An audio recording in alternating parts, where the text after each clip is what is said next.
El deporte va más allá de lo que ocurre en la cancha. Es un fenómeno cultural, pero también político y económico, a través del cual el poder intenta influir con objetivos estratégicos. Esto es Detrás del Juego. Detrás del Juego. Un podcast original de Pauta. Soy Fernando Agustín Tapia y aquí abordaremos los temas de actualidad y revisaremos los hechos históricos que marcan la creciente industria del deporte, las redes de poder e influencia que ejercen en la actividad dirigentes, empresarios, políticos, gobernantes y estados y sus consecuencias en el juego.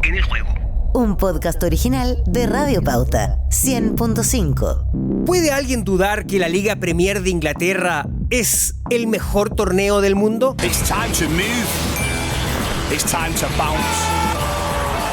It's time to lead. It's time to shout.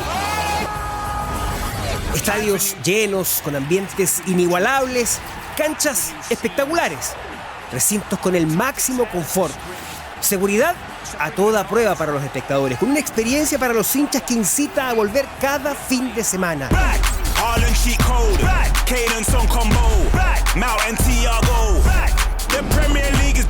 Y especialmente fútbol de alto nivel, en un campeonato donde el espectáculo está asegurado en todos los niveles y en cada partido. And it's in! It's gone into the back of the net and Arsenal celebrate. Rice plays it in. It's in! 3-0! A ellos se suma altos índices de audiencia en todo el mundo. Las cadenas de televisión se pelean por los derechos para transmitir el fútbol inglés. De hecho, el último acuerdo suscrito supone el más alto precio acordado en relación con cualquier otra liga del planeta. En este capítulo hablaremos del secreto del éxito de la Liga Premier de Inglaterra. La Liga Premier de Inglaterra.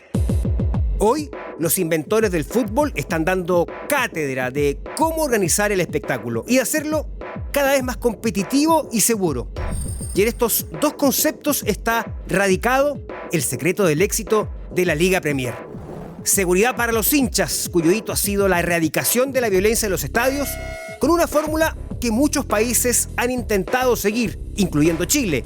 Y también la capacidad de la competencia real para todos los clubes, basado en un sistema de repartición de los ingresos que incorpora como regla básica el incentivo por los logros deportivos. Hoy los ingleses pueden sentirse orgullosos del torneo que tienen, aunque esto no siempre fue así. De hecho, tuvieron que pasar dos grandes tragedias con lamentables pérdidas humanas para que la historia tomara un rumbo distinto. En la década de los 80 el panorama era radicalmente distinto. A pesar del protagonismo de los clubes en los torneos europeos, la violencia era la tónica en los estadios ingleses.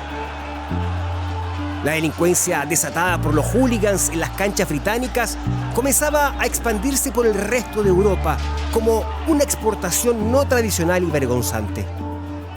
Hinchas radicales que abusaban del alcohol y las drogas habían capturado los estadios, llevando la violencia en el fútbol a niveles jamás antes vistos.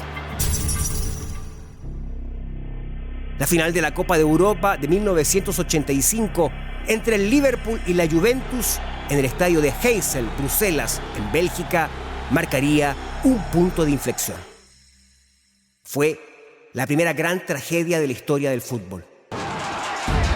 La irrupción de una masa de hinchas del Liverpool en el estadio de Heysel provocó la muerte de 39 personas, la gran mayoría de ellas italianos, seguidores de la Juventus.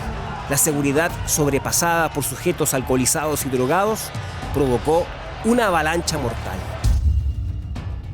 32 italianos, 4 belgas, 2 franceses y un inglés perdieron la vida. Increíblemente, el partido se jugó igual 1 hora y media después, ante la decisión de las autoridades para evitar, dijeron, un mal mayor ante la furia desatada de las tribunas. Impensado, por supuesto, en nuestros tiempos. La Juventus se consagró campeón de Europa tras ganar el partido 1-0 con gol de Michel Platini. Pero eso casi nadie lo recuerda, porque en el mundo quedó la imagen de la tragedia y la muerte que provocó una sanción general para todos los equipos ingleses de 5 años de suspensión de todas las competencias europeas. Los hooligans tenían al fútbol inglés de rodillas. Lo llevaron a ser considerado paria en Europa. Varias de las grandes figuras de la liga abandonaron Gran Bretaña, buscando clubes que les permitieran seguir jugando los torneos internacionales del viejo continente. Ello provocó que los equipos ingleses desaparecieran de la élite de Europa y que el torneo local también perdiera nivel. Pero todo siempre puede ser peor. Cuando aún no se apagaban las consecuencias de Heysel, en 1989, apenas 4 años después, otra tragedia marcaría con sangre la historia del fútbol inglés.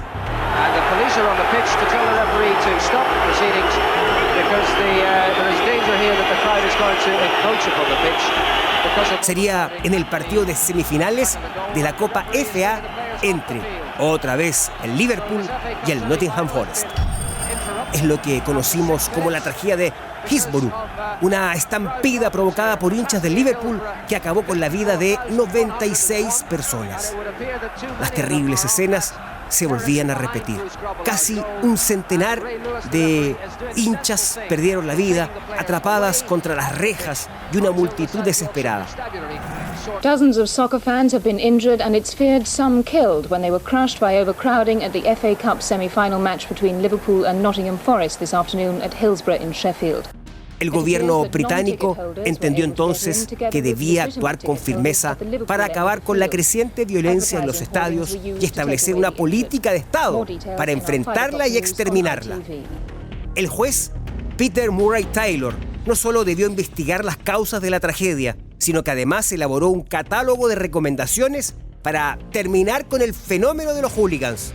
Su informe llegó a manos de la entonces primera ministra Margaret Thatcher. Where there is discord, may we bring harmony.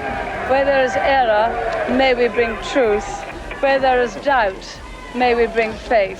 And where there is despair, may we bring hope. Es en este punto donde para muchos comenzó a cambiar para siempre el fútbol en Inglaterra.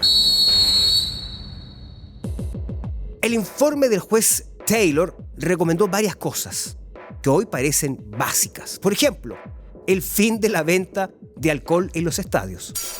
Antes era normal. Dice el juez Taylor, esto ya no puede seguir ocurriendo en los estadios de Inglaterra. La exigencia a todos los clubes de terminar con los espacios públicos de a pie. No hay más galerías para que la gente esté de pie.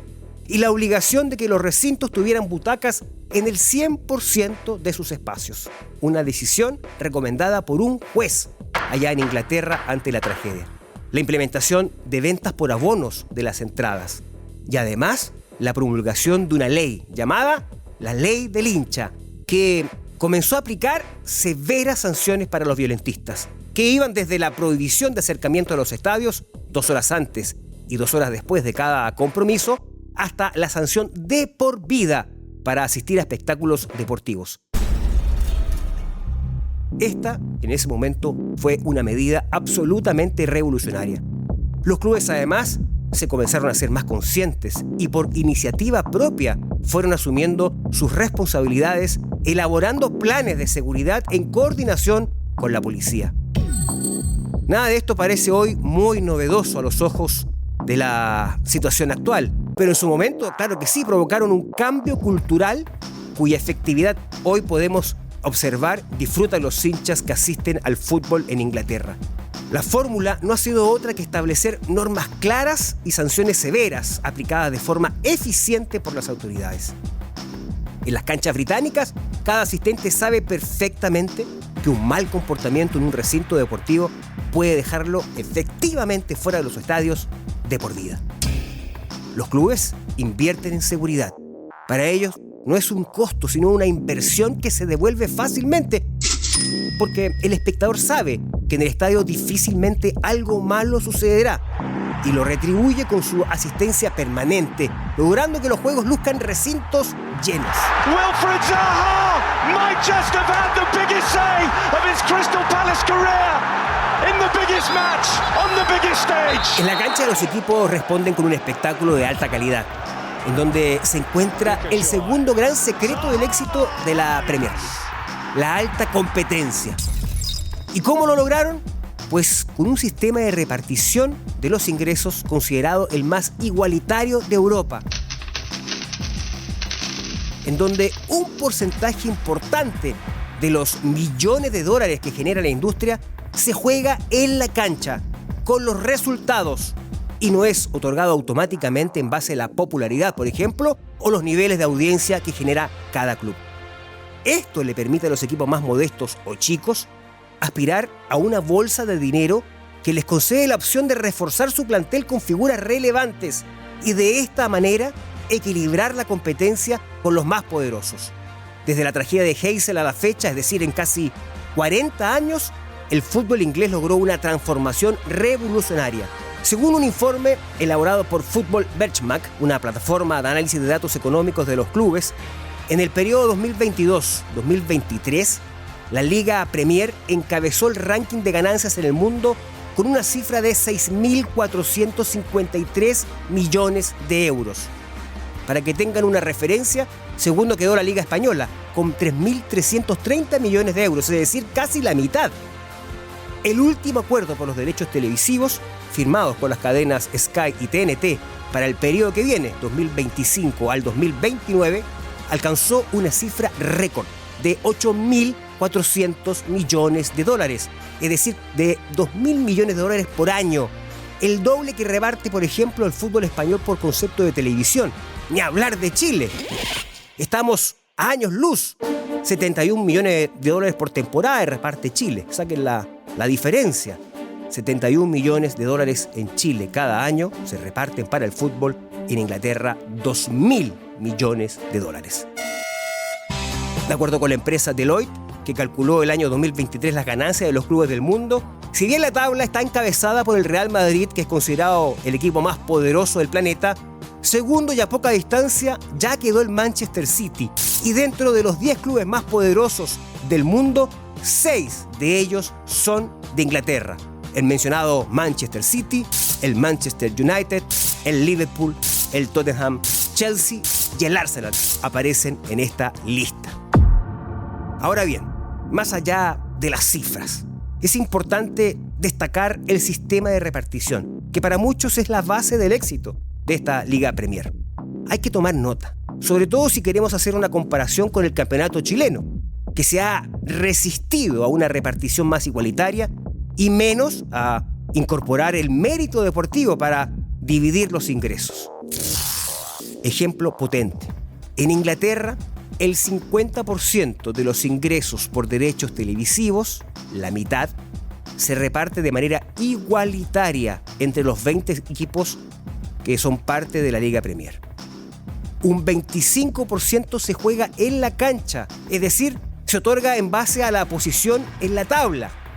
Hay un cálculo, el bono por cada posición es de más o menos 3 millones de dólares. Esa es la diferencia que dar 15º o 16º, por ejemplo. Es una buena cantidad de dinero. Entenderán ustedes que luego de esto se traduce, por supuesto, en el rendimiento en el campo de juego, porque siempre hay algo en juego, hay algo de dinero en juego, muy importante, independiente si estás o no en la lucha por el título o en la zona de clasificación a torneos internacionales. ¿Y qué pasa con el otro 25%? Bueno, ese se reparte en base al número de partidos televisados para cada equipo. Esto porque al haber diferentes torneos, además de la Liga Premier, como puede ser la Copa FA, la Carabao Cup, un montón de torneos que hay en Inglaterra, hay equipos que juegan más que otros y por tanto esto se produce al avanzar más etapas y por ende suman más partidos. Por lo tanto, reciben más. Esto es muy importante porque en Inglaterra se descarta repartir dinero en base a las audiencias, que por motivos lógicos siempre favorecería a los cuadros más populares.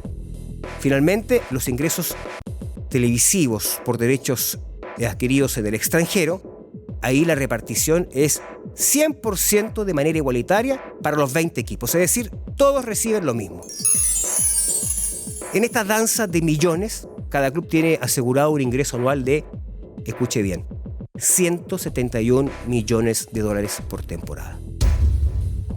Y ojo, para aprender en Chile, a los equipos que ascienden de la Championship a la Premier se le entrega un bono de poco más de 200 millones de dólares para que puedan armar un equipo competitivo en la categoría de honor. Esto nos lleva a reflexionar, sobre todo pensando en nuestro país, porque hasta hace muy poco la ANFP establecía una obligación a los equipos de la segunda división que ascendían a la primera B, la obligación de pagar para entrar a la categoría. El mundo definitivamente al revés. Es bueno recordar cómo lo hacemos acá. Ya les contaba, en Chile el fútbol se reparte más o menos unos 71 millones de dólares por año gracias al acuerdo que hay con TNT. De esa cifra, los tres grandes, Colo-Colo, Universidad de Chile y la Universidad Católica, se llevan el 25% de la torta. Hagan lo que hagan, sean campeones o terminen últimos o vayan al descenso. De hecho, hay una diferencia basada en la popularidad de las instituciones. En ese 25%, Colo-Colo se lleva el 9.5%, la U el 8.6% y la Católica el 6.9%.